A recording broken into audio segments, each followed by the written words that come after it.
Hello and welcome.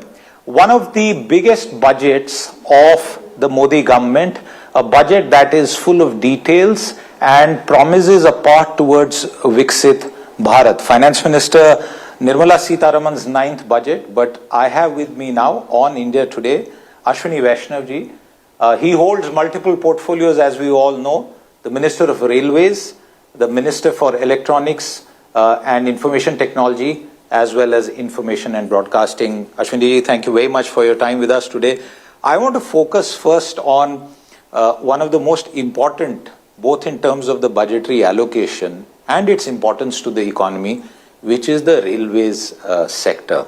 Transport as a whole has got such a massive allocation. What would you say are the key drivers as far as railways infrastructure and modernization is concerned in this budget?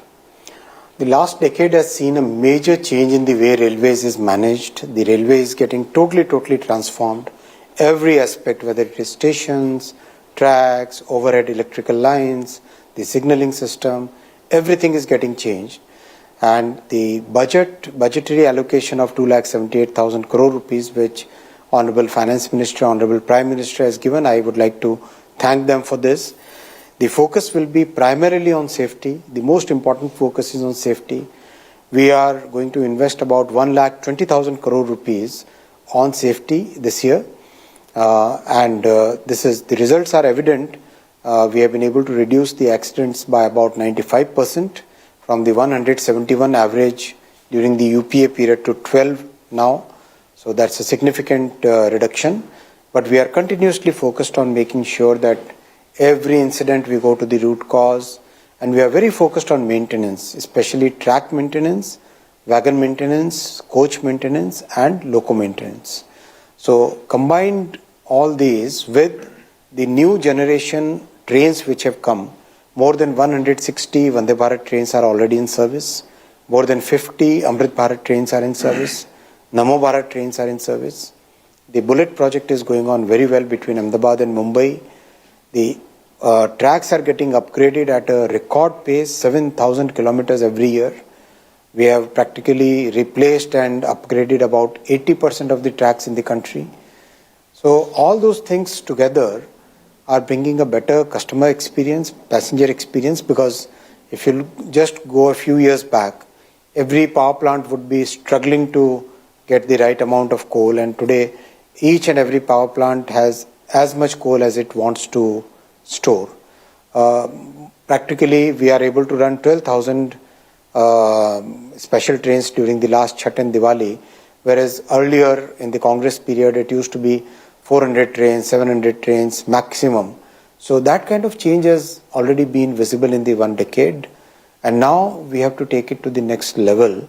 And that's why today the 7 new high-speed corridors have been announced. Chennai, Bengaluru, Hyderabad, Chennai, Hyderabad. This triangle will be a big boost for the economy of 5 South Indian states, Karnataka, Telangana, Andhra, Tamil Nadu and Kerala, and the Puducherry Union Territory. Chennai, Bengaluru will become a journey of just 1 hour and 13 minutes. Bengaluru, Hyderabad will be a journey of 2 hours. Chennai, Hyderabad will be a journey of 2 hours, 55 minutes. Imagine the change it will bring, right? Then Mumbai, Pune will be a journey of just 48 minutes, less than 1 hour. Pune, Hyderabad will be a journey of 1 hour and 55 minutes only. So this kind of change this kind of connectivity will bring an immense change in the lives of people. These are large cities, large economies. When they get connected, the multiplier is huge. Then comes the North Indian corridor. From Delhi to Varanasi and then Varanasi to Siliguri via Patna. So Delhi, Varanasi, Patna, Siliguri, this entire stretch, Delhi to Varanasi will be just 3 hours and 50 minutes. Varanasi, Siliguri will be just 2 hours and 55 minutes. So whether it is you are moving for healthcare, for education, for economic work, for leisure, tourism, this becomes a major economic multiplier. This point about economic multiplier is very well taken, and I want to also ask you about the financial outlay that you can perhaps share with us at this preliminary stage. But before you do that, It struck me that earlier in past budgets, there used to be criticism that state A has been ignored or state B has been favored because of politics. Since you spoke about South India states, there are many of these opposition-ruled states. What is the message that is being therefore given? Sabka Saath, Sabka Vikas. That is Prime Minister's clear mantra. We have been, if you look at the railway budgets of previous years, practically every state has got huge jump from the 2014 time frame, and tomorrow when the railway budget is presented, the budget detailed papers are presented in the parliament. After that, we'll be sharing the numbers for this year. It's a significant jump from 2014 for every state. Ashwini ji, what is the timeline that this massive rail corridor project is likely to take? And because substantial sums of money are involved, and over the years you have been continuously investing, Prime Minister Modi has sort of made it sure that there are never budgetary constraints.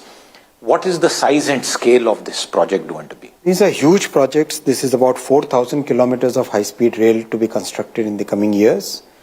The good thing is, in the first corridor, the learning curve has been climbed.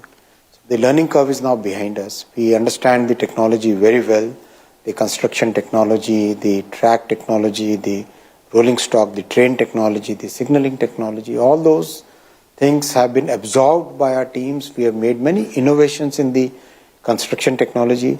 Some of the innovations the Japanese want to take back to their country when they do the next corridor out there in Japan. The Japanese want to take Indian know-how there? Oh, yes.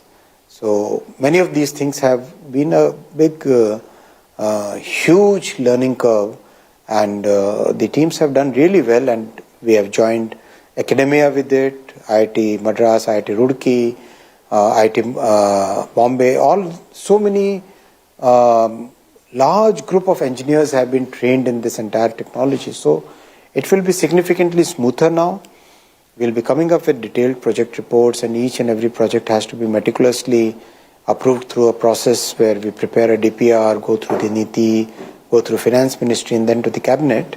That entire process will go. There will be a large indigenization in the entire system, very significant level of Make in India. And that's because our country is today having that capacity. You have seen in Vande Bharat. Today, Vande Bharat, on technological parameters, it is better than practically every train in the world. And that is giving us that today our propulsion manufacturers, which is the heart of a train, are exporting to Switzerland, Germany, France, and US.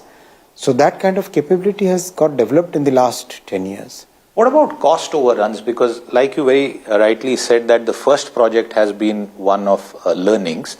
Do you think that in these bases, that learning, cost overruns will be a crucial component that you will have better control over? We'll have to have very strong project management. We'll have to have the support of the state governments, because if you look at the Mumbai-Ahmedabad project, Uddhav Thackeray ji caused so much delay in the entire project by not giving permissions for land acquisition, permissions for construction. So we need that support from the state governments. Do you think states, particularly the opposition-ruled states, are going to welcome these projects as and when they... I think these high-speed corridors are well demanded and well cherished by the people. People want it. So the state governments will definitely support, in my opinion.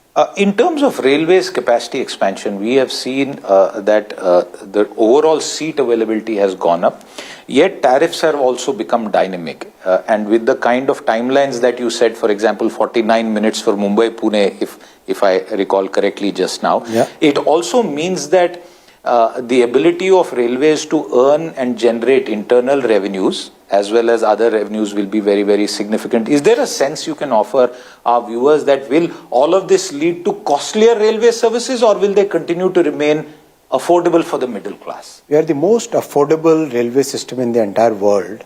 If you look at the Vande Bharat train, equivalent journey in Europe is about 20 times expensive. Our fares are lesser than even Pakistan and Bangladesh and Sri Lanka. Today, we are giving a subsidy of about 60,000 crore to all our passengers. That's huge, significant subsidy. And despite that, because of the increase in our capacity through the works that we have taken up in the past 1 decade, because of that, we are able to break even consistently for the last 3 years now. And that is bringing that sustainability in the operations. Today, if you look at it, if you look at the fare structure, dynamic fare is only in a very few trains. It's not that in all the trains. And we are moving towards a more systematic, a flat fare, so that, for example, in the Vande Bharat sleeper version, we have come out with a flat fare, so that we are able to sustain the operations without making it unaffordable. And as I said, this is even less expensive even compared to the Pakistan and Bangladesh railways. One more final question on railways, and people sometimes may not appreciate the size and scale of Indian railways. It is clearly the fourth largest network. You have 1.2 million plus staff who are working. Safety has again been a priority, and sometimes the headlines show one unfortunate accident that happens due to overcrowding. Going forward with all the investments that are going in both modernization and safety, what could you tell our viewers in terms of safety standards and ensuring that not even a single incident happens? Substantial improvement has happened, as I was explaining. 171 accidents per year during the Congress regime. Now that number has come down to 12. So that's a 95% improvement. But we need to keep on improving it further. Keep on having that focus on safety and getting the new technology. For example, in the case of Mumbai, converting all the trains to new trains with closing doors, automatic door closing, so that the safety improves multiple times. All those are part of the works. Already 238 train sets are in the process of procurement and manufacturing for Mumbai. Same is the case for entire long distance trains. We are moving towards new technologies where you don't have to put the engine. The train itself becomes a train set, so it has every second or third car will have the Panto on top, and then so that again improves safety in a significant way. So all those things are already in works. Absolutely, massive numbers when it comes to the railways. You wear multiple hats. Let's talk about the high-tech hat that you wear, and this is the Semiconductor mission, and alongside the rare earths corridor. Both are very critical to national security. It is not just a subject for the IT sector. What kind of progress can we see on account of this mission, and why did we need this ISM 2.0 mission at this stage? The semiconductor journey is a multi-year journey. The first version, we wanted to get the marquee investments and wanted to create that, jumpstart that industry in our country. And as you know very well, you understand the semiconductor subject very well. You yourself were associated with Mohali. So with that as the background, starting a new industry was the mission of the first version. The second version will focus on equipment manufacturing and design in our country. The equipments which are used for manufacturing semiconductors, those equipment we should manufacture in India. The materials which are used for manufacturing semiconductors, those materials we must manufacture in India. The design capability we have to increase substantially. We must have our own deep tech startups. We must focus on making sure that the chips required for the strategic sectors are all designed and manufactured in India. So those are all part of the Semicon 2.0. And very soon we'll come out with the cabinet proposal for approval. It's a very satisfying journey because the entire world today trusts India, believes in our capability to become one of the major semiconductor nations in the world. One of the other big ticket investments that has been generated in India in FDI has come in through massive FDI by the likes of Google, data centers, cloud computing. Again, there is a significant budgetary announcement. As a consequence of this, if I may ask you, what kind of FDI surge can we expect? We already have $70 billion in AI data centers, which is committed and work started. $90 billion is the total announcements already which are there. I wouldn't be surprised if this number goes above $200 billion. $200 billion? Yes. In what time frame? In the coming months. Okay, so that's probably a very, very good hint towards what we can expect. One final question before I let you go, and this is the Reforms Express. You are the Rail Mantri. Prime Minister spoke about the Reforms Express. 350 reforms ever since Prime Minister spoke about it. Some people would say that this budget is also a microcosm of many more reforms. What is the message that is broadly being sent out? Today, the world looks at India as an economy which is the bright spot among the entire globally turbulent world.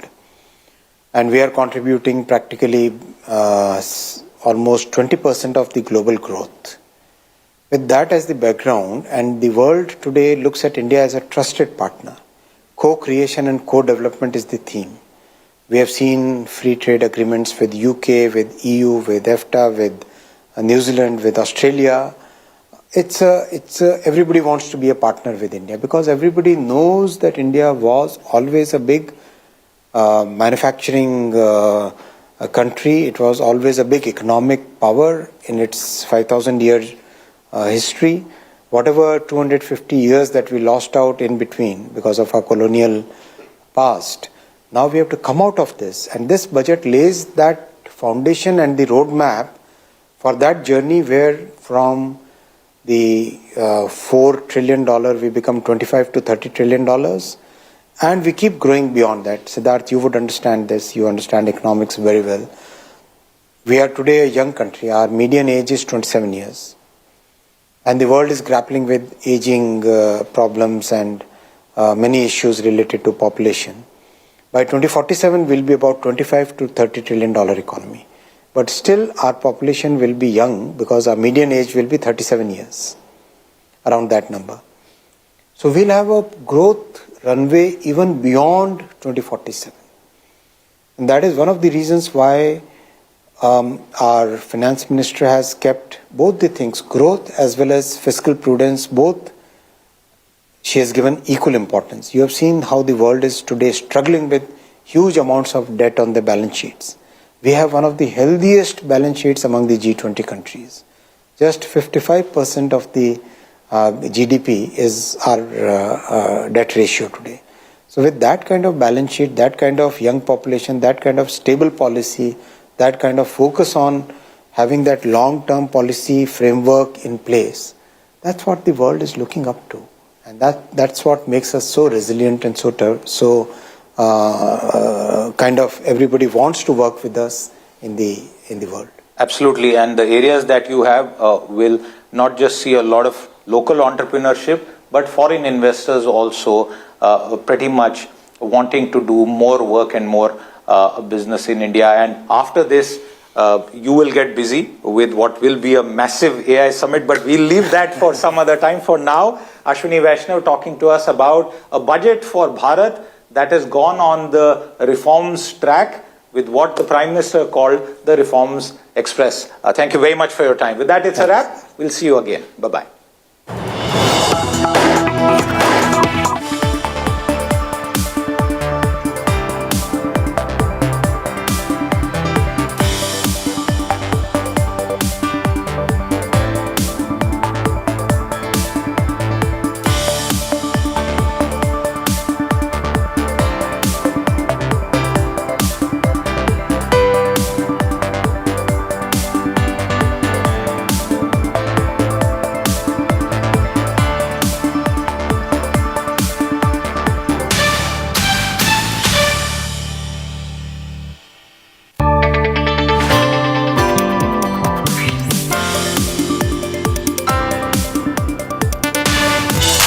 Presented by National Stock Exchange. Presented by National Stock Exchange.